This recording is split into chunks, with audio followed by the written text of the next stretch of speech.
سانگھڑ کراچی کے نوجوان صحافی خاور حسین کی گاڑی سے گولی لگی لاش برآمد ہوئی ہے۔ ان کی لاش سانگھڑ سے ملی۔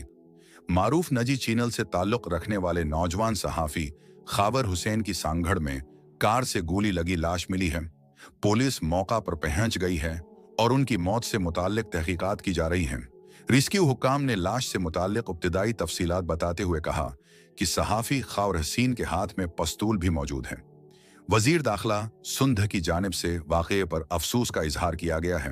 انہوں نے جو چیک ہوئے ہیں میں نے آپ کو کہا نا کہ ابھی تک ہم ان چیزوں کو جو ثبوت ہیں، جو ایویڈنس ہے، اس کو کلیکشن کا پروسیس ابھی تک چل رہا ہے۔ فی الحال کوئی حتمی آپ سے ہم بات نہیں کر سکتے کہ کیا چیز ملی ہے، کیا چیز نہیں ملی۔ ہاں، پسٹل ہمیں ملا ہے، اپنا جو توفی ہے اس کے اپنے ہاتھ میں تھا، ٹھیک ہے، وہ ہم نے اپنے قبضے میں دے دیا ہے اور باقی اس کو اور موبائل فون جی موبائل فون موبائل فون سر کیا پسٹل لائسنس بات کی بات ہے۔